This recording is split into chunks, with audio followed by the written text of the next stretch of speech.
Hi, Zizaran here, and I wanted to record a first impressions video. We've probably played somewhere between 3 to 6 hours now of the Diablo IV early access, and I've pretty much finished the Sork storyline. Yeah, I wanted to talk a little bit about my experience so far. I'll probably make another video after the weekend because I am going to play on Barbarian and the Rogue as well and finish that. But I figured I'd get like my first impressions up early.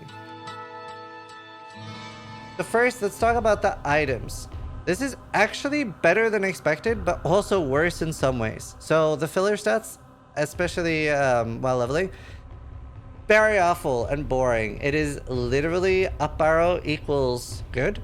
And you're literally just looking for green, and that's all you're looking for. At around level 12, you start getting things like +1 skill, so +1 level of Hydra, +1 meteor, and you can actually get things you don't even have access to yet. So when I was level 12, I got the level 18 skill of meteor. This was actually awful. It wasn't very good, but that's still cool that you could get that because you could get other skills that actually might be good. There's also +1 summoner items, and that'll give you even the skills that you haven't unlocked yet. So that's actually very cool. Things early like +1 int, +1 willpower, it does literally nothing while leveling, hence why you are actually just green arrow equals good.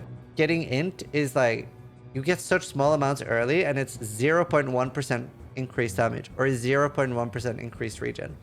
So obviously we don't know what items are going to be in the end game once we have max level unlocked, etc. But in the early access, yeah, itemization is incredibly boring, except for those special things on items and uniques and things that are still exciting.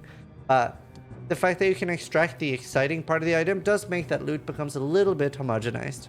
Monster density feels really all over the place. Not just in dungeons and stuff, outside as well, but just sometimes the density is really good. There's a lot of monsters following you, or you're running around killing and things like that. Other times there's literally like a minute apart from monsters in areas that it doesn't necessarily feel like there should be a minute apart in monsters. So the monster density has been very all over the place. I mean, that could be honestly a good and a bad thing. I'm sure some people will actually like that. The mouse button to move situation has historically always been terrible in all Diablo games, where a lot of people want mouse button 1 to be move, pick up, and interact, and Diablo 4 is no different. They have finally allowed us to force bind, like mouse button 1 to force move, but they have a really weird system where it doesn't let you force move on mouse button 1, still have a good hotkey for your default attack, or like that one button, and able to pick up gear.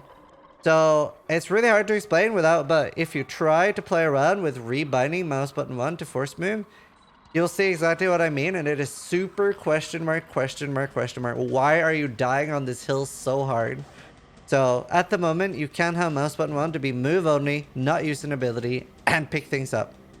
Very odd. People complain a lot about the user interface in the UI.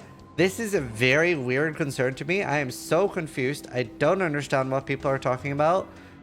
And it just seems so irrelevant to me compared to the other problems, like itemization being awful.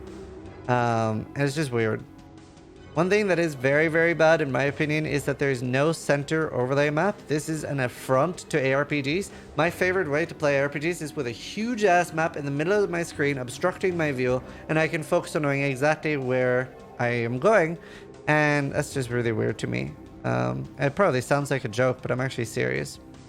So far, I really like the open world aspect. It's quite fun.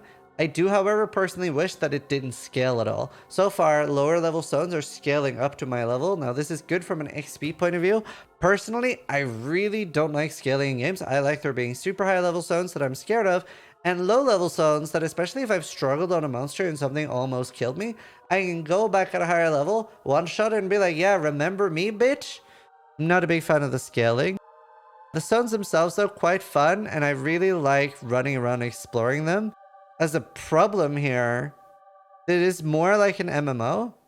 Like, some are literally dog shit. I had to clap at some soldiers and cheer on some other ones, say thank you and stuff like that with emotes, and I just don't understand how this is a place in gaming. Please let me know in the comments down below if you like these things, because maybe somebody likes them and I'm just super boomer and confused, but I hate it and I don't understand.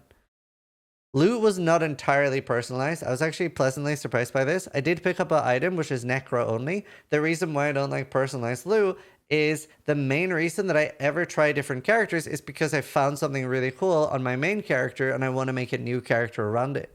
The Talon Tree, I actually liked quite a lot more than I thought. It was kind of interesting that it's like, it's filling up. You can choose multiple skills or specialize in one skill. And especially early, you could have multiple skills to fill out your hotbar. So obviously a lot of that might change with the Paragon system, but I'm pleasantly surprised with the skill tree. Fairly simple, but better than I imagined. And honestly, the number one thing so far in early access, I'm having fun. I'm having a good time. It has a lot of issues, and I don't see it being a game that I will get anywhere near as much of hours out of as Path of Exile because I am somebody that really likes complexity and depth. But I'm having a lot of fun so far in the early access, so that is the main thing. I can definitely see it being a game that a lot of people, especially more casual players, will enjoy. So having the choice between Path of Exile as a super more advanced one, Last Epoch somewhere in the middle, and Diablo 4 as a more simpler one is going to be a very, very great thing for gamers. But yeah, that's my take. Obviously, a lot might change when we have like the full game out. But thanks for watching. Sub if you liked the video, but more importantly, try to die less than I do.